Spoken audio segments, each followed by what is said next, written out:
today we are going to be making alcohol ink necklaces. Okay, to get started, the supplies we're going to need are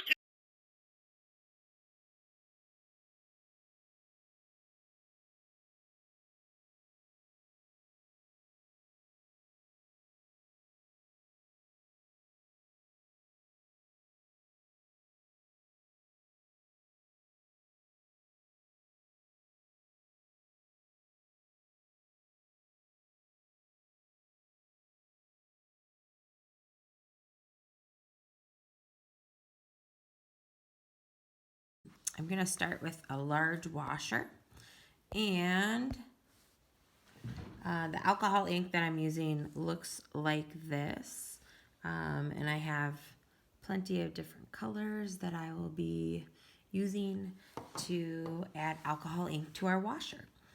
I'm going to go ahead and start by adding the alcohol ink just by putting it directly onto the washer. I'm not going to squeeze the alcohol ink. I'm just going to kind of lean it over and drop it on, because when I squeeze that alcohol ink on, it will squirt all over, and as you can see, alcohol ink will stain your fingers. Just like liquid watercolor, it will come off eventually, but I'm going to try and avoid getting alcohol ink all over myself. So I'm just kind of leaning this. When you lean the alcohol ink and just kind of gently tip it over it and tap the washer, that alcohol ink will come out onto that washer nice and smooth. So I'm going to show you the other method that you can use to add alcohol ink to your washer. I've got a cotton ball here, and I'm just gonna put a little bit of alcohol ink on there. I'm gonna use Sunset Orange. And while I'm using that Sunset Orange, I'm just gonna dab it right on the washer. I wanted to give the yellow time to kind of blend with that red, and now I can just kind of tap this gently to create some nice texture and some interesting movement on my pendant.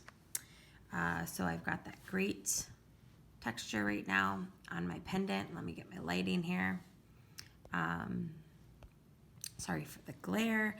Alcohol ink does stain, so I'm being really careful to make sure my used cotton balls aren't laying on anything I don't want stained as well. I'm gonna go ahead and get every color on here, and now I just want very light amounts of some purple and some blue. Every dab I make with my alcohol ink, you can see that kind of spread throughout the washer. Every dab I make is going to change my design. So I want to, if I get to a point where I've accidentally made an oops, I can just keep adding different layers on. I'm just gonna add some blue on here. Remember, I'm not really squeezing this bottle of alcohol ink, just tipping it and tilting it. So I'll let you kind of watch that mesmerizing alcohol ink when you dab it on here. You could experiment with Q-tips on how you can apply this alcohol ink. You saw me put the alcohol ink directly on, and now using the cotton ball as well. I like to put layers and layers and layers of alcohol ink on my washer. I think it turns out, I like seeing the different layers and the different textures that I'm getting. I will say my students, when I do this project with students, are mesmerized with this project. They love this project. My classes are 60 minutes long, and I do some background content, and we talk about different styles of jewelry, different types of jewelry. We look at lots of examples.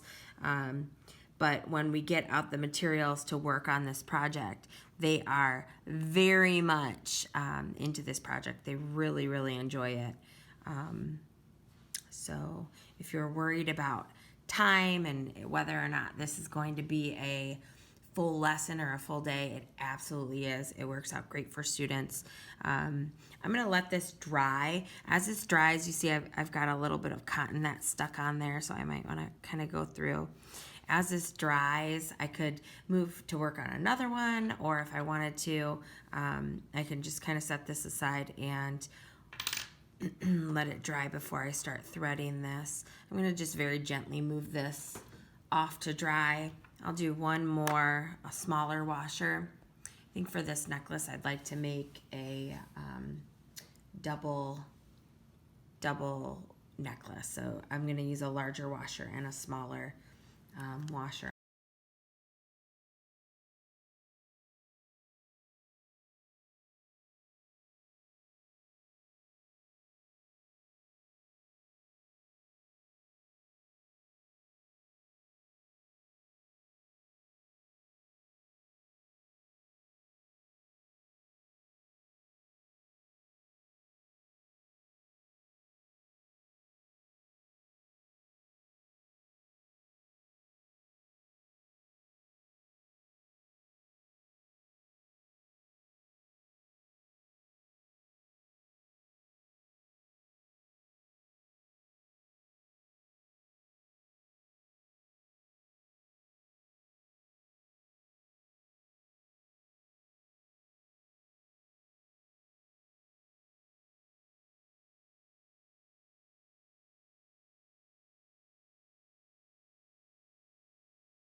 With this than that. So I'm going to go ahead and set this down. This one is not quite dry yet, so I'm going to very carefully place it to the side, and I'm going to go ahead and pull out some very, very thin wire. The gauge of this wire, this is actually jewelry wire that I've purchased, but I've used hanging wire that I've gotten at Home Depot. That's also a pretty thin wire, or you can get a thin wire. I'm also using wire cutters, but you can use when you've got this thin of a wire, you can go ahead and use just regular scissors. So let me pull those out. And you don't want to use scissors that are important to you, because it's gonna tear down your scissors. So I've got this really, really thin jewelry wire, and I've got some containers of beads. So if I want to use any beads, I could use my wire to wire on some interesting designs to make a pendant. Here's an example of one of my pendants. You can see I just used the wire to just twist it on and attach those beads. Here's a couple more examples. Here's a finished necklace that we have here. This was actually made by my 7-year-old. So you can see I talked about using this with 4th and 5th graders. I've definitely used this with middle schoolers. If you have a smaller class, younger students can and you can trust them with the alcohol ink. Younger students can absolutely do this lesson. It really is just how you tailor it to your students. I have plenty and plenty of examples here. This is a fun lesson to really get your students interested and engaged in jewelry making. The simplest way to thread these is I just use, with students, often I'm using embroidery thread. Embroidery thread is a supply that we have handy and ready in the classroom. So, and it's also fairly cheap. So I could use that easily with a lot of students, just like my washers. I'm just gonna cut a small piece of thread. And the quickest and easiest way to thread these is to put my thread together, and I will just pull this through. Oops, and I forgot, I said I was going to do a double. Let's do a triple necklace. I'm going to put a second washer that I had done previously, my third washer that I did today.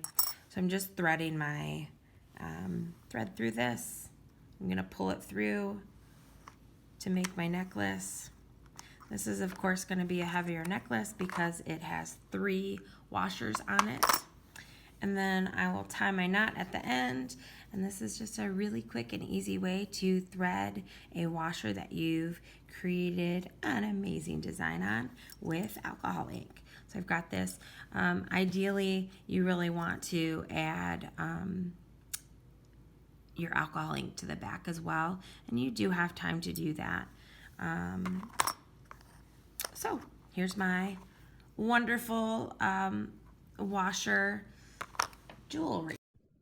I hope you enjoyed the presentation on making alcohol ink necklaces using washers in your classrooms.